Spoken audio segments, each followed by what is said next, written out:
Live, Laugh, Larceny discusses true petty crimes that may be disturbing to some. Or could be easy listening to all you psychopaths out there. All stories are based on actual events, but details may vary. Listener discretion is not advised.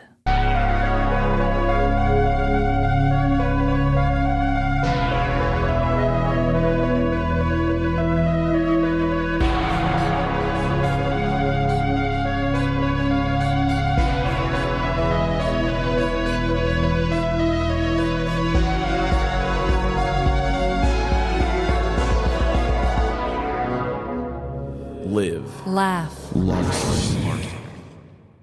Welcome to Live, Laugh, Larceny, the comfort of your bed when you have a busy day to get to.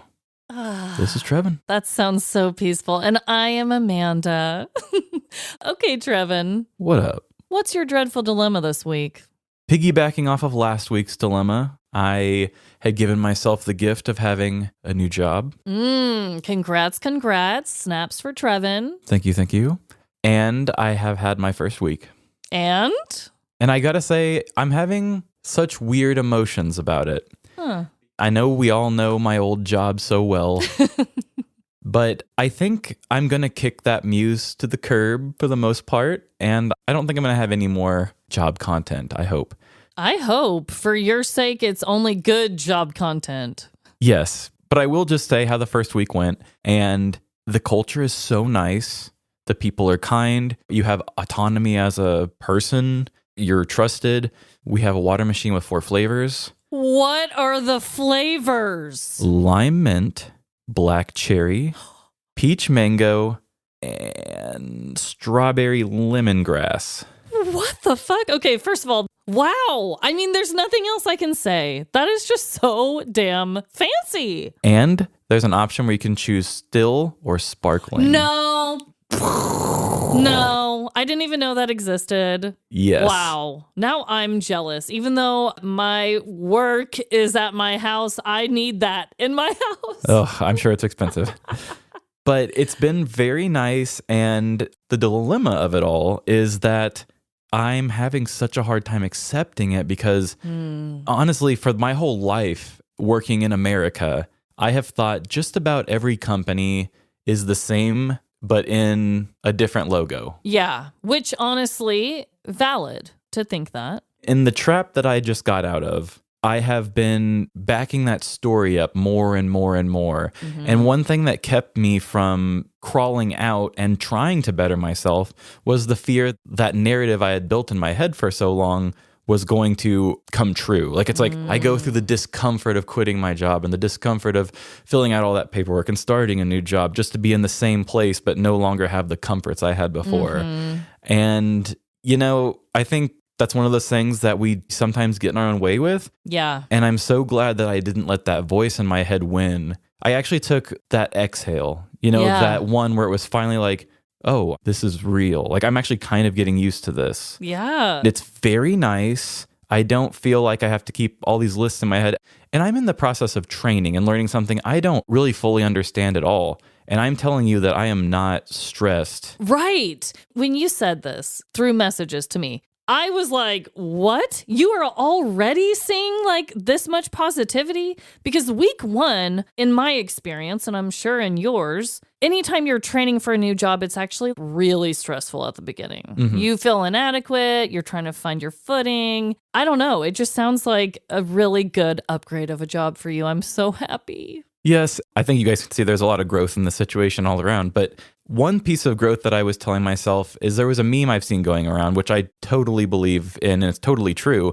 But it says, you never feel more embarrassed than you do when you're the new person at a job. Yes. And that's so true. It's like, it's so embarrassing. But when I saw that meme, I really took that and I learned from it. And I said, don't be that way. We all laugh at this joke because it's universal. And it's like, that's a universal thing that we put on ourselves. And I just really focused and told myself, no, you're not going to go into this feeling embarrassed. You're going to embrace questions. You want to do the best you can for this, like for real, and actually mean it. If the job's going to respect you enough to give you the ability to like trust that you make your work up if you have a doctor's appointment without having to use your vacation, right, then I think you owe it to them to try to do your best too. I agree. I ask a lot of questions and I'm not afraid to look stupid doing it. And I don't feel embarrassed because it's like, no, this is me stepping in wanting to do better. And maybe that is just me growing up. But I will just say that it's been a very interesting situation wiping off the last, 12 years of working for the company you and I met in, plus the one I'm in or just got out of. Yeah. I'm understanding that I may, in some of my stories, say every job is the exact same sort of thing. It's really nice to just say that, oh, there are different ones out there and that the world's not as bad as I built it up in my head. Yeah. No, I love that. I mean, we all kind of just know what we live, right? And from the pattern of workplaces you've been in, that was your experience. So I'm just so glad that you finally are like, and I hope we still get a little bit of your capitalist humor here and there. I don't think that'll ever go away, but I'm also glad for your own mental health now that your job is nice outside of the podcast, your job. Yes. And yeah, I definitely won't lose the capitalist humor because I've also made that conversation with myself that it's like, I'm not going to forget where I came from if I get really comfortable in this situation. I'm not going to take this for granted. And I'm actually kind of want to look into doing things if there's anything I can do that can help people who work for bad companies. Like it would be really cool to do that to help people and try to get workers' rights in some way. Oh my God. Hell yeah. Love that. Holla. I also, surprise, surprise, have a dreadful dilemma. Now, when this comes out, I feel like it's going to be maybe old news because this happened. Well, let me look real quick. So this was posted on March 1st. So it's going to feel like really old news, okay? But this is something that needed to be discussed and just bear with me. So there is a clothing company, Trevin, called Free People. Have you heard of them? I think I've heard of it, but I don't know anything about it. I don't shop there, but I've definitely heard a lot of my friends have. Like, it's definitely a normal place that people would shop, right? So Free People decided to make a post on March 1st on their Instagram account that honestly kind of went viral between the women in the world, where we were just like, oh my God, have you seen this? I mean, the comments on the post were going crazy. Is it a women's month thing? Or? No, it's not, Trevin. No, it is not. So, Free People posted this photo. Can you describe it to everybody? It looks like a model woman sticking her hip out in some very short shorts. I'm talking, guys, like diaper short. Yeah, I mean, it's like a swimsuit kind of because it hugs up the thigh, but then comes back around to try to get all the butt cheek in there. barely getting the butt cheek. I mean, I'm sure if you moved any bit, it's out. So the post caption reads, "We are wearing micro shorts this season. Link in bio to shop the styles." I am not wearing micro shorts this season. Okay, and let me just say, Trevin, that the women on Instagram agree with you. Okay, A thank lot you. of people are not thrilled with the idea of wearing these denim diaper micro shorts. So, can I share some of the funniest comments on this post with you all? Let's go for it. You want some music underneath? I would love some. Okay, here we go. From I Mom So Hard. Oh, cool. They made a hat for my bush. From Alley to Electric Boogaloo. For every woman who has ever seen a ball fall out of an old man's shorts on the bus and thought, damn, I wish that was me. And finally, from Stephanie Howell. Listen, I'm 46 years old. I am not interested in my labia entering the room before I do. I'm too old for this shit. Entering the room before I do. Trevin, let me just say, that is just a small portion of the gems of the comments that I saw on the post. I will definitely share it on our social media. Like, I'll put it on our stories or something so that you guys can like click it and just read the comments. It was just beautiful. Just beautiful seeing women from all over the world joining in and having some fun and just trying to come up with funny little puns and just making fun of the world that we live in. Because as women, I mean, I've talked about this multiple times, and even as a man, you have too, we are all constantly trying to find out what pants we're supposed to be wearing. Oh, yeah, definitely. For me, it's more like which pants are on trend right now. Are they the mom jean? Are they the below the hip jean? Are they the straight leg? Are they the wide leg? You know, and then for you, you went through your athletic fit, husky boy struggles. Yeah, athletic fit, skinny fit. But it was just really lovely and really honestly quite fun for me. Dreadful that is what the world is trying to push on women to wear, you know, these denim diapers. But ultimately, it brought me some joy to look at the comments. So, yeah, I mean, if you want to bring Daisy Dukes back, that's fine. But this Yeah. diaper shape is odd. This is very odd. It takes one influencer to wear it, and then this ages really badly. Right. One influencer is going to wear it. All of a sudden, labias are in style, and I'm the laughing stock of the universe. But here we are. Wow. So we are going to be sharing some killer facts with you all today. Hello? We've traced the facts. They're coming from inside the house. Killer facts. We are. And before we get to the killer facts, the thing that we always seem to tend to do, we're forgetting to bring up an anniversary that's important. Oh my God, Trevin. Yes. I completely almost forgot. Everyone, this is our 3-year birthday anniversary, podiversary, whatever you want to call it. Everybody has their own different thing they call it. Yeah. But we've been doing it for 3 years. 3 years, Trevin, that you and I have gotten on these mics and shared the pettiest shit we could ever think of. Like 151 stories each, not counting any bonus thing we ever did. So at least 150 each. Insane. That is so wild. That hurts my brain to even consider it. And we weren't even writers. We weren't even writers. Yeah, that's one thing I really want to point out. Like, I guess we are, though. I guess we were, because we are. But this wasn't something that we just did all the time. No, So I wrote songs, never stories. Yeah, I used to write poems and stuff like that. And I loved creative writing all throughout growing up. But no, was I sitting down preparing a story of this magnitude for each week? No. No. And did we go from never doing it to doing it weekly and hardly ever stopping? Yes. And I have no idea how we did that. I don't know, but honestly, I'm just glad that it worked. I'm glad that we both have genuinely never, I mean, we've had times where it's been like, oh, we're stressed. Everyone has times in their life where they're like, oh, I'm overwhelmed. And we've shared those on the show.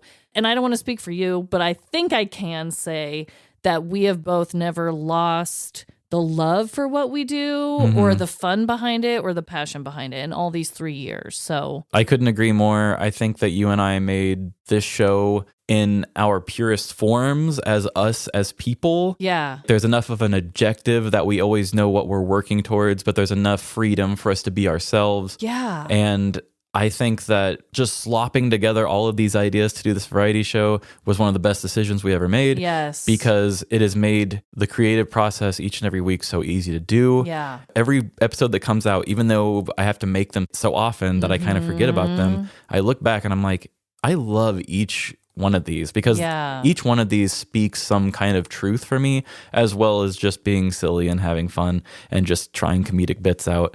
And, you know, I'll never direct a movie like I would love to one day, but I can make a mini story that does just about everything I want. Yeah. And yeah, I've been watching a lot of Twilight Zone lately, and it's just been bringing me back to what I love so much. And I watched Naked Gun last night.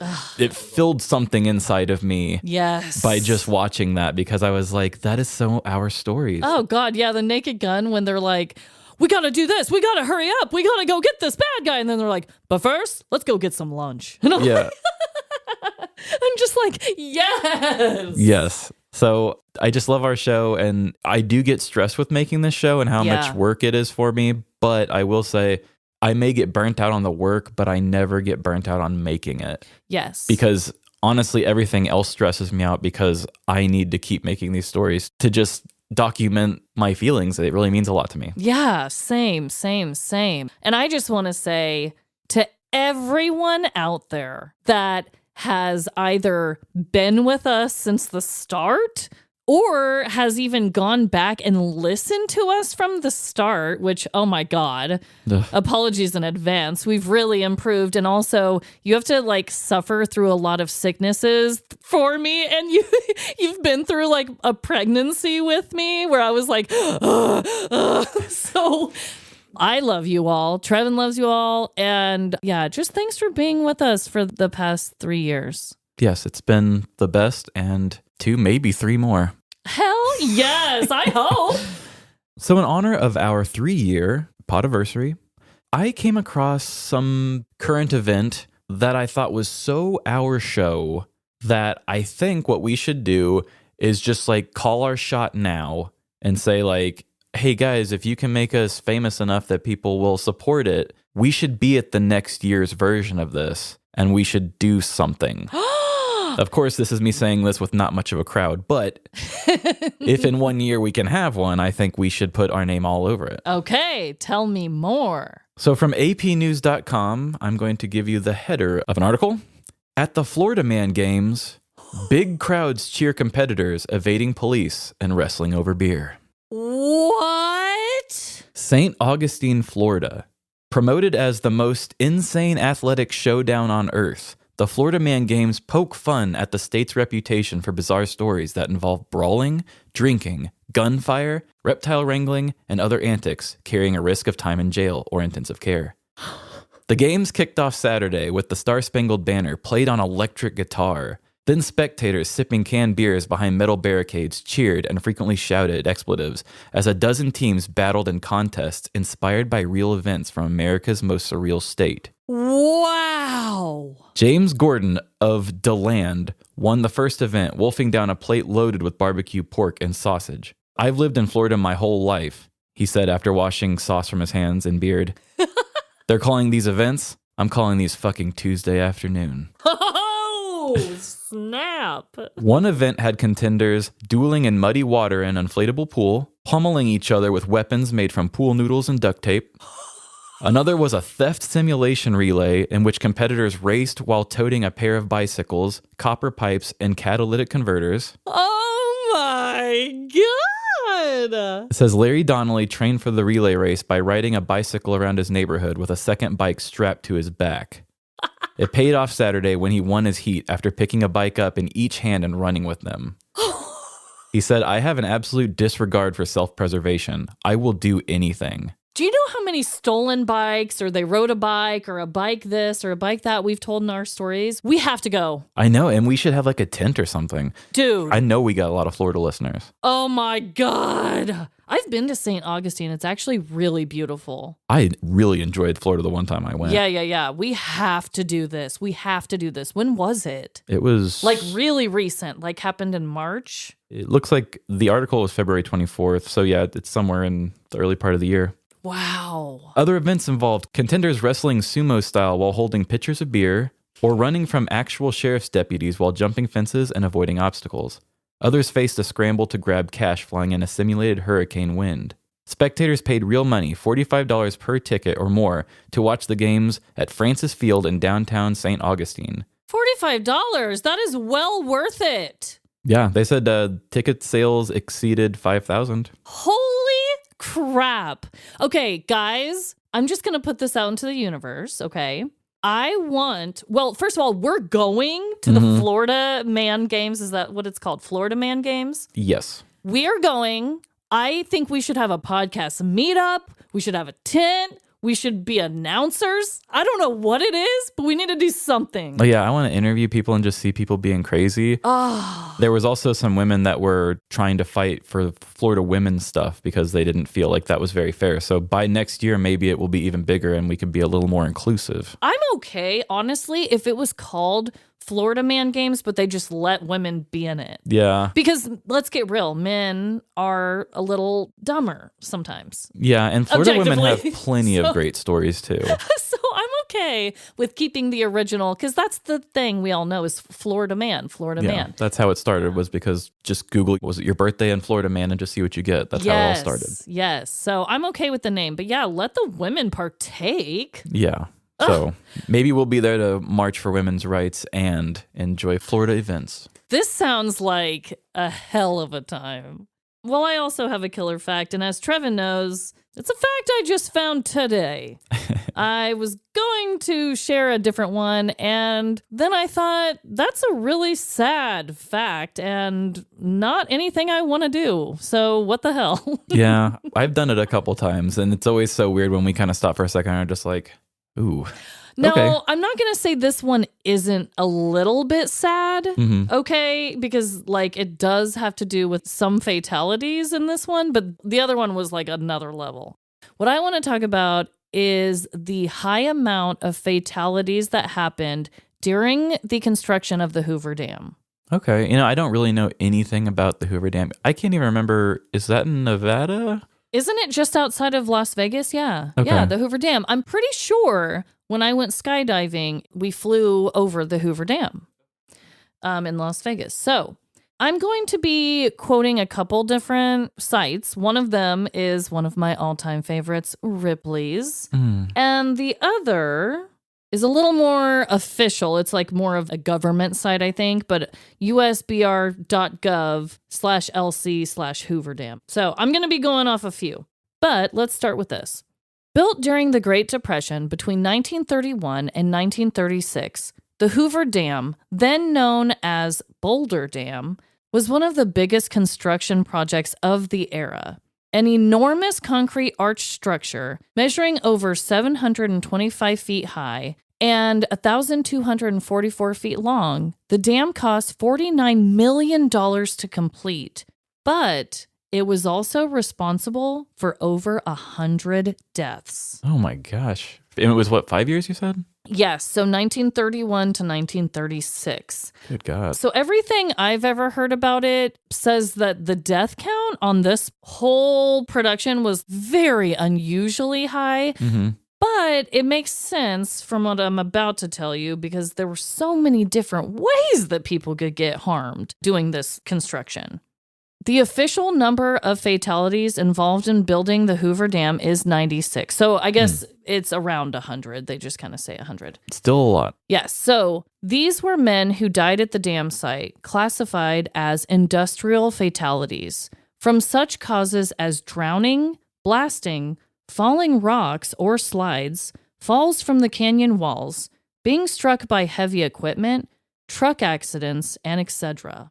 Industrial fatalities do not include deaths from heat, pneumonia, or heart trouble. Doesn't keep heat? That is interesting. I mean, I guess the other ones are specific to them working in that exact environment, but you would think the heat would be part of that too. Yeah, I mean, like if they had a little mural there for all the people who died making it, I hope those people's names are on there for the heat because, I mean, you still died from the poor conditions that they had you working in. Yeah. They're just saying for like statistic purposes. Okay. Statistically speaking, yes, that's fine. But they're still. saying that technically doesn't count as a workplace fatality or whatever it was called.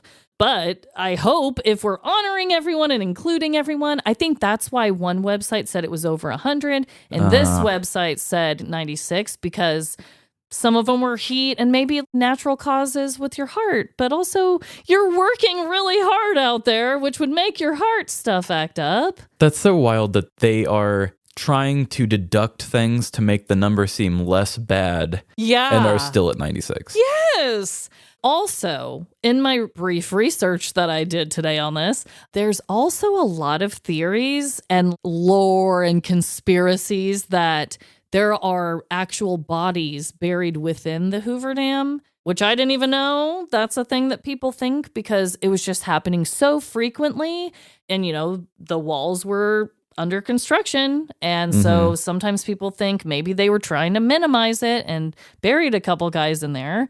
There's no way to really prove it, but a lot of theories have kind of been debunked just because they're like, if they put a human into the cement wall, they're going to degrade over time, and then the wall is going to become Ooh, fragile. that's a good point. And it's going to be damaged. So they're like, I really don't think so, is what I have looked up. But it's an interesting possibility. I mean, with having such a high amount and so many ways that you could get injured. What if it broke and then like a big event happened and then scientists look back and were like, it was because all the bodies decayed? Maybe. And maybe one day this is another thing that I'm going to talk about that isn't going to age well. Yeah. They're going to be like, listen, girl, we are out here wearing our diaper denims and there were bodies in the wall, okay? And I'll eat my words gladly. And eat that diaper. Well, I'm hungry, but you know what else I'm hungry for? I bet you're hungry for some smooth jazz on a Saturday afternoon. Actually, I'd prefer some ads.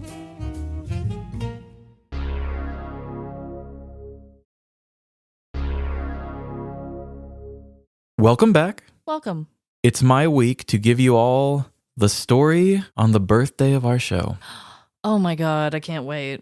And I picked one that felt very fitting for a big milestone show. Ooh. So I just wanted to let you guys know that although I am considered the history person on this show, You are. I may not know too much about history. And you might find that out very soon. I disagree, but okay. We'll put on your debunking caps. And here we go. There's no better teacher than the past. Countless human beings came before us, gathering information and experience. I claim this land. The history they've recorded, no matter how biased, still holds many important lessons. But do we even listen? In the American educational system, we teach history, not to learn lessons from our social evolution as humans, but to memorize information and dates that will eventually be present on a test. We pack our brains with facts that are pertinent to our academic survival, only to cast them aside once the teacher is given a grade. This modern teaching style is the reason why I know Franz Ferdinand is a historical figure and an alternative band from the early 2000s. Unfortunately, my knowledge stops there. History class always felt like a big pat on the back of America. The things I was taught were just trivia to say you knew more about the country that's exploiting you. I wasn't learning the damaging ways of colonizers, or that foreign countries aren't the only countries that use propaganda. Those fun little lessons came later in life. Our past can teach us all we need to know if we just choose to open our ears and listen. Like the great George Santayana once said, those who cannot remember the past are condemned to repeat it. And it kind of feels like we are purposely turning a blind eye to the lessons. So in honor of Amanda and Mai's third year in what is shaping up to be a historic run for podcasts, I want to unveil a pivotal milestone in petty crime history. A look back to where it all began.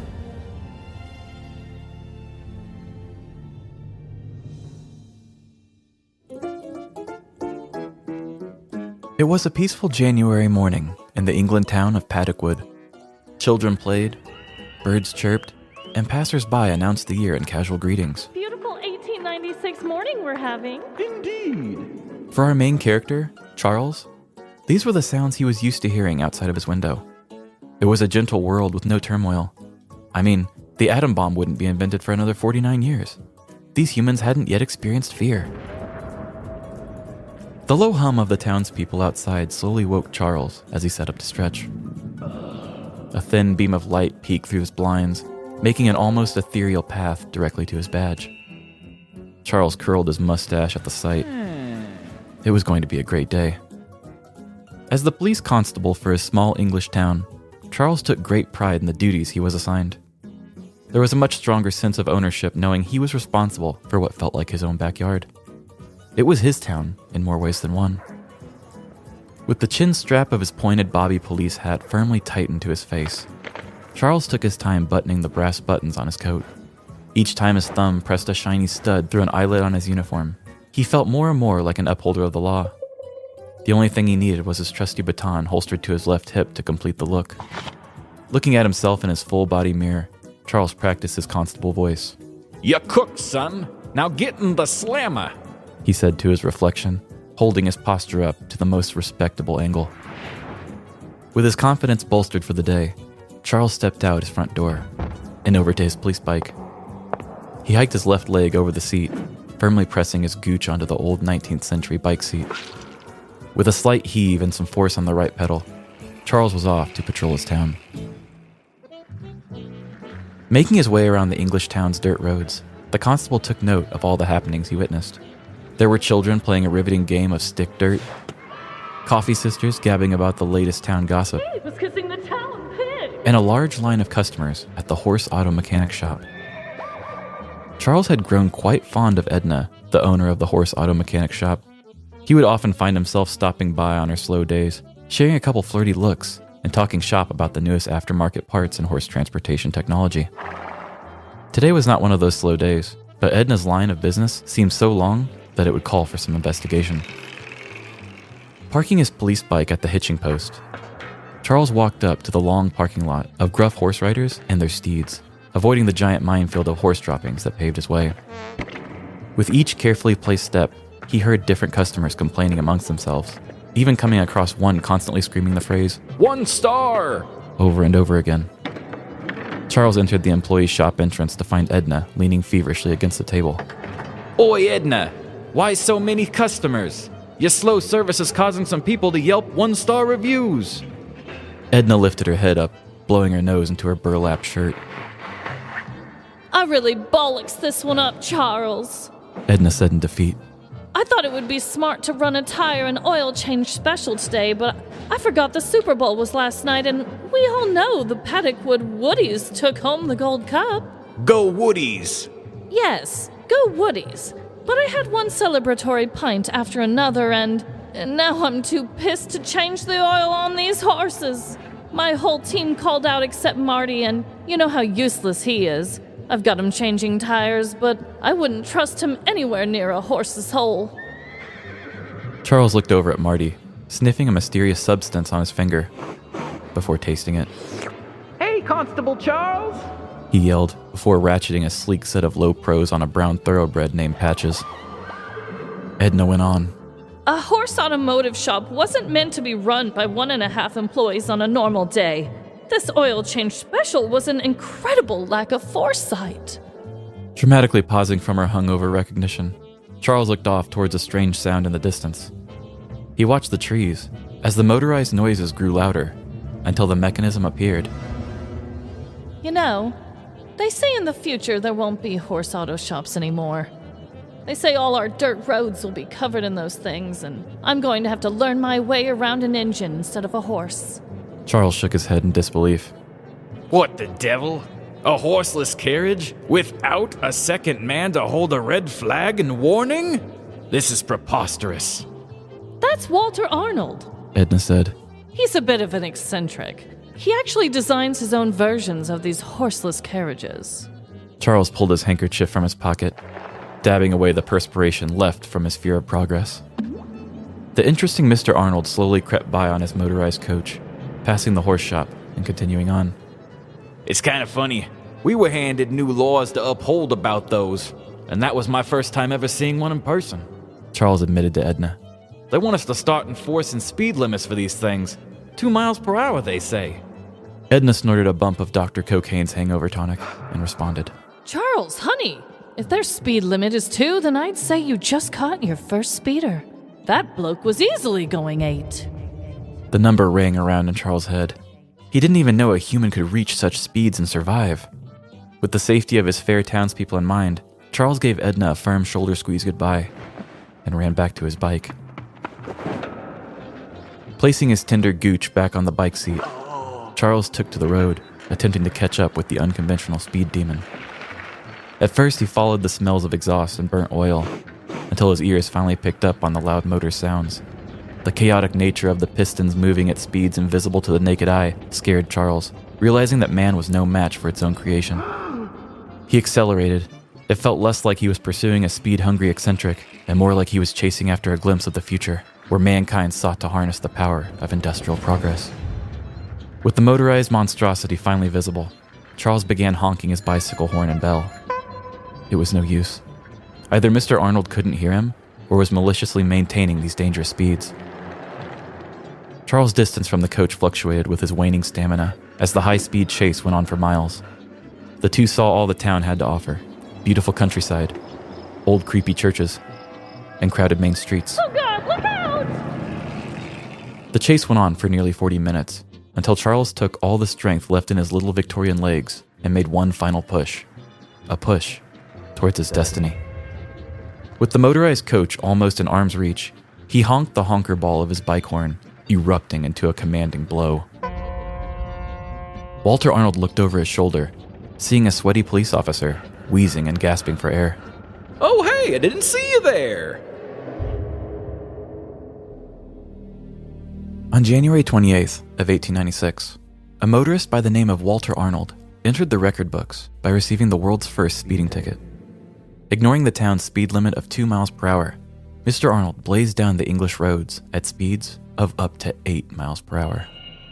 An unnamed local constable chased the horseless carriage on a standard issue bicycle for 5 miles until eventually getting the motorist's attention. Walter Arnold, the local supplier of Benz vehicles and owner of his own car company, Arnold Motor Carriages, faced 4 charges at Turnbridge Wells Court: using a locomotive without a horse, having fewer than 3 persons in charge of a coach, going over 2 miles per hour, and not having his name and address on his vehicle. Walter Arnold was forced to pay a total of 35 shillings, a combined total from all of the charges. Although the court recognized that a lot of those rules were for horse-drawn carriages, they chose to hold Walter Arnold to those same standards, later changing legislation based on his case. Once legislation did change, the minimum of 3 people present was wiped away, as well as the need to have 1 person continuously holding a flag. And that is my history lesson for all of you, the world's first speeding ticket. Now, I probably wouldn't quote every word of this, but do feel free to tell people about the horse auto mechanic shops. I'd love to see how many people trust your word after that. As we begin a new year here at Live Laugh Larceny, I just wanted to take a look back at some of our petty crime history.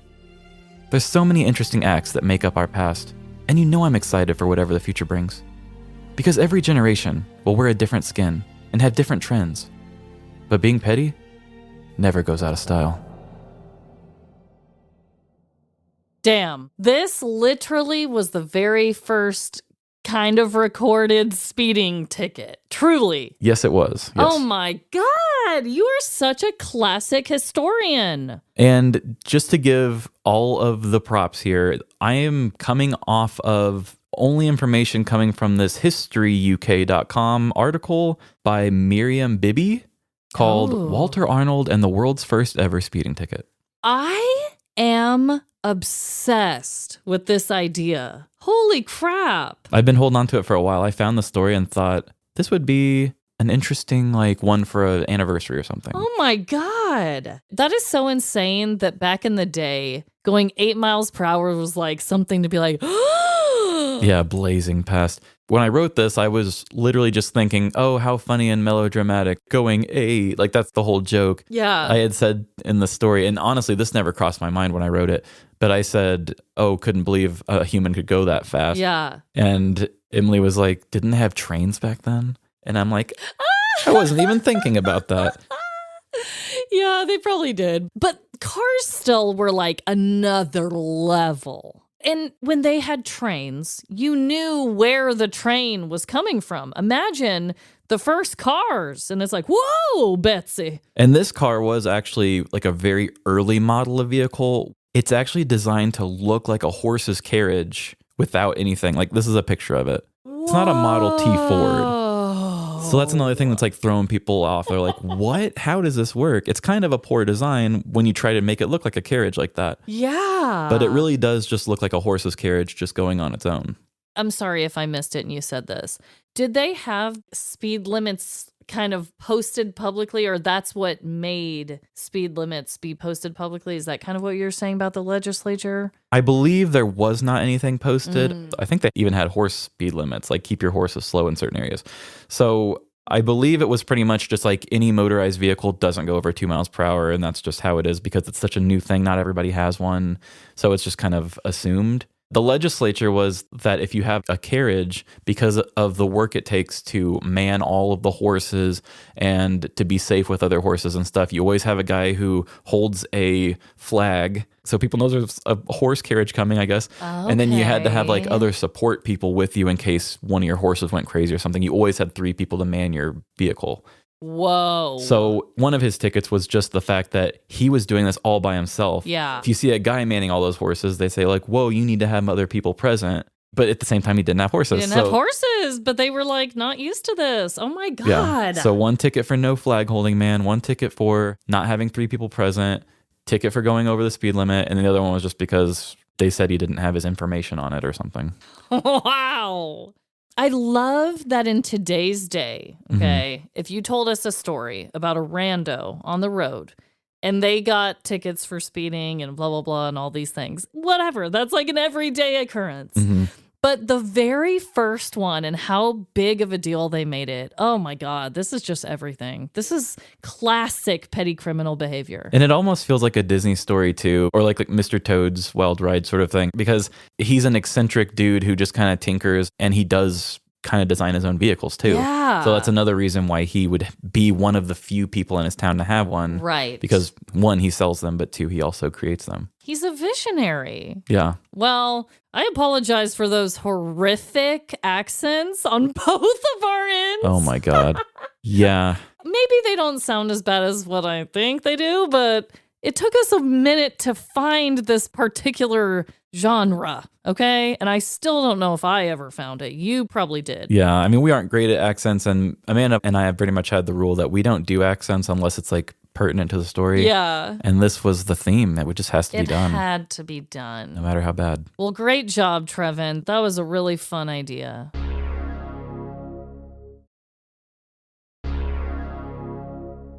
I also have a story for you all today. This is a petty crime story from the news. And kind of like I was telling you, Trevin, before we recorded, and I'm curious to see if you'll even notice it. It's just a slightly different tone of writing, I think, this week that I did. It's a little more of a heartfelt, sensitive story than I would normally do. But still, lots of humor, lots of ridiculousness sprinkled in. But just know I was in my feelings, okay, guys? And so here we go. I'm sure we've all experienced desperate situations in our lives that caused us to beg for divine intervention. Maybe you clogged up your rich aunt's toilet and pleaded with God to flush away all your sins. Forgive me, dear Lord, because I just took a huge dump. Or perhaps you demanded a sign about your relationship from the universe when you suddenly received a ping of your partner's location at their ex-girlfriend's house. The world works in mysterious ways, so who am I to judge how others cope? Today's petty crime story is about the swift justice achieved when asking for help from the great beyond. We are gathered here today, not to mourn, but to honor a great life that touched so many of us. Donald Dean lived for 81 amazing years, spending his time skiing or helping out his loved ones. He is survived by his wife of 35 years, Anna Dean, along with their 5 children, 9 grandchildren, and 4 great-grandchildren. It was a January afternoon in 2014 as the Dean family gathered together in Albuquerque, New Mexico to honor Donald's life. By all accounts, he was a great man to everyone who knew and loved him. Although his wife Anna missed him, she felt a comfort knowing that he had lived a full life. Plus, Anna was surrounded by family and saw her kids and grandkids often. They all lovingly referred to Donald as Abuelo and would often find themselves sitting around their grandfather's beloved Ford F-150 pickup truck.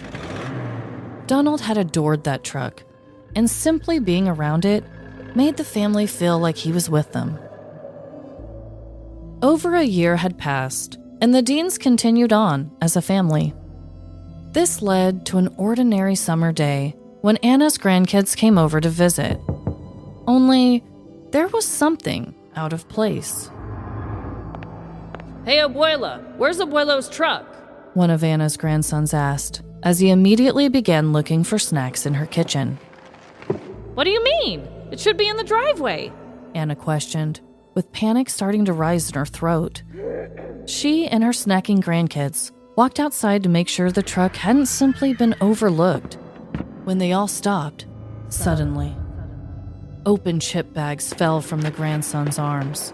A choir of gasps erupt from the granddaughters, and a PG-13 swearing was omitted from Anna's grandmother's mouth. Gosh darn it all to hell! Donald's favorite truck had been stolen. Without another thought, Anna ordered her grandchildren into her car. Get in, kids! We're getting that truck back if it's the last thing I do. And buckle up for safety. The angry Abuela yelled as she peeled out of her driveway. The family searched for suspicious trucks as Anna drove up and down the suburbs of Albuquerque. They cruised through residential areas, store parking lots, and parks with no luck. Eventually, after 3 potty breaks, 2 fast food runs, and 1 refueling at a gas station, Anna was feeling defeated. She knew how hopeless it was to keep roaming the streets, and she knew it was only a matter of time before the grandkids got hungry again. Still standing at the gas pump, Anna rested her head on her rear windshield and closed her eyes. Donnie, babe, if you can hear me, I could really use your help. I want to find your truck so badly, but don't know where to turn. Please, lead me to it, or give me some sort of direction. Please, Donnie. Anna paused, trying to collect herself before returning to the vehicle. Yet, she was startled to see all of her grandkids staring at her through her rear window. Oh my heavens! Can't your grandma take a minute to herself? Anna asked, getting back into the vehicle. And no more snack breaks, kids. I have a good feeling that your Abuela will tell us where to go next. Anna started driving down Montano Street, approaching 2nd Street, when out of nowhere, she spotted Donald's truck. She immediately recognized the distinctive dark-colored paint job and made a U-turn to follow it. The more she and her grandkids looked at the truck, they were certain it was their abuelo's. Everything besides the newly added license plate. They followed the truck to a house where it pulled into a driveway from the street and parked. Anna waited at a distance for the suspected thief to exit the truck as she plotted with her grandkids. You guys stay put! I'm gonna go type in the code into the truck's keypad to see if I can get in, Anna instructed. She then snuck up the driveway and shielded herself along the side of the truck. Anna looked from side to side, making sure the coast was clear as she approached the truck door, and typed in the passcode, 6969. Confirming all suspicions, the truck unlocked, proving to her beyond a doubt that this was her late husband's. She rushed back to her hungry grandkids and told them the news. It's Abuelo's truck, all right, and they're not taking it anywhere, Anna said as she put her vehicle in drive and blocked off the entire Crook's driveway. She had just called 911 when a man and woman came back out from the house and into Donald's truck. Anna frantically explained the stolen truck to the 911 operator and gave them the address where she and the thieves were currently facing off in the driveway. The crooked couple appeared confused and angered, What the fuck? motioning for Anna to unblock their driveway. However, Anna remained stoic by staying on the call and locking her vehicle doors. The truck takers grew impatient quickly, exiting the stolen truck and approaching Anna and her grandchildren. Hello? Move out of our way, please, the woman yelled. Get out of our way! The man yelled even louder. However, Anna stayed put, determined to protect Donald's truck this time around. The petty pair grew more and more enraged by Anna's position and started banging on the windows and vehicle doors. Grandma? I'm scared, a terrified grandchild squeaked from the back seat. Just then, the unhinged man and woman walked back up the driveway and into the stolen truck.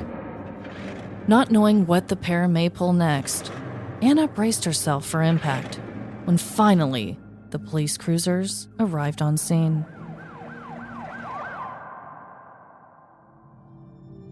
In mid-July of 2015, 61-year-old Anna Dean called 911, reporting that she had found her late husband, Donald Dean's, stolen Ford F-150 truck.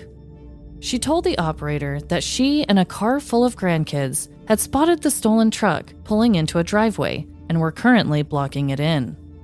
Before authorities arrived on scene, a man and woman tried to exit the driveway in the stolen truck and became angered when Anna wouldn't budge. The couple banged on Anna's vehicle before returning to the truck when Albuquerque, New Mexico police arrived on scene. The couple then tried to flee, but were ultimately captured. 25-year-old Jason Mulvaney was arrested on a charge of receiving or transferring a stolen motor vehicle. Anna Dean was quoted saying, "That was his favorite truck. I was just heartbroken. I was trying to see what avenues I could take to find his truck." According to Anna, she loaded up her grandchildren into her car and prayed that her husband's spirit would lead them to the missing truck. In retrospect, she knows what she did was incredibly dangerous. Although Anna would not recommend anyone trying to recover a stolen vehicle on their own, she and her family are glad that Abuela's truck is back home. Desperate times can truly lead to desperate measures, and sometimes those measures include asking for assistance from otherworldly beings. Next time you find yourself in a state of despair, and you're praying, vibing, asking, or shouting, I hope you get the answers you seek for peace. But if you don't, I'd suggest befriending a feisty grandmother who is hell on wheels and makes great snacks. It's impossible to tackle this mysterious world alone, especially when dealing with the pettiest of criminals. You know, I was actually thinking the whole time that it was just going to be a coincidence and that the key somehow worked on that truck and it wasn't going to be theirs. So I was just sitting here waiting for like an even bigger twist the whole time. But that's a badass abuela. Oh my God, I know. I just first want to say, I am not trying to be disrespectful. I know that the story kind of starts off really sad and their abuelo passed away. To be honest, I even went and found his obituary before I wrote the story. Oh, wow. And he really did like to ski. And everyone that said anything great about him, like he was really helpful to his loved ones. There were so many nice messages on his obituary page. I hope that's not creepy or weird. This is why people can't say that we're not journalists. Right? Did you hear that? You went and looked at an obituary. I did. A lot of the things that I told in my story were actually based on the truth, like we always do, obviously. But the only things that I added in there is I don't know if the grandkids were permanently hungry. I obviously do not know the dialogue. And I had to throw in the 6969 being the passcode because we've done that on so many stories. Yeah, we're a big fan of 6969. We really are. Anyway, everything else was actually really based on the interviews that she gave. All of her grandkids were really with her when she hunted down the thieves. She did block them in. Like, all of that really happened. I kind of just dramatized and, you know, like we do, I tried to make the moment of her asking for help from Donnie from beyond the grave. I wanted it to be this big dramatic part of the story. Yeah, that was a really good way of tying that back in because you had talked about that and said like, oh, I don't usually have this more of a somber beginning. As the story went on, I'm like, why did you even put that in the story? Right. Because I was like, it doesn't seem to circle back in any way. And then I'm like, okay, the truck's stolen. All right. And then when you brought it back to that, I was like, oh, what a good way to tie that intro all together. Yeah. So it was necessary and it was a good angle and I loved it. I started with the funeral on the one about the guy putting the roadkill on the graves. I thought you did that. Okay, because I was like, I've never talked about a funeral. I'm pretty sure the roadkill one did, and it was at the funeral. I just wanted to make it real. Like, this was a real cool guy, a real nice guy everyone loved, and this grandma was on a mission to get this damn truck back. I wanted it to be known why it was so important for a grandma to load up her grandkids and track down a criminal. So yeah, I mean, what are the chances like, oh, I'm a thief, I stole a truck, and it just happened to belong to somebody who recently died, and everybody doesn't want to let go of that truck? Exactly. They picked with the wrong granny, let me tell you that. Mm-hmm. Do we have any connections this week? Shit. They're both vehicle crimes. They both had to do a little bit with reckless driving, reckless automotive behaviors. Yeah. I guess you could say like vehicle registration or vehicle like identification, because my guy, one of the 4 tickets that he got was that he didn't have his name and address on his horseless carriage. Yes. So you made a point to say they swapped the license plate They out did. on. They did. So that's something about vehicle identification. Okay, that is weirdly specific, and we both did touch on that. So yes. Intriguing connections this week. Well, vehicle registrations, yippee-dee-doo-dah, yippee-doo-day. Okay, so I hope everyone out there is just having the best week. And remember, no matter the crime, big or small, in the end, we're all doomed. Doomed to give us more great reviews and shares and stuff, because it's our birthday. It's our 3-year anniversary, so bye. See ya. I hope everyone listening today will join us next year at the Florida Man Games. See you there. And do you have a badass granny that'll steal a car back? Tell us about her. Find us on social media at Facebook, TikTok, Instagram, or Threads. Live, Laugh, Larceny. And if you've ever gotten a speeding ticket driving 8 in a 2, send us your petty crime story. livelaughlarceny@gmail.com. And rate our podcast the same way I would rate my new job. They're so nice here. Give us 5 stars wherever you rate podcasts, Apple, Spotify, or Good Pods.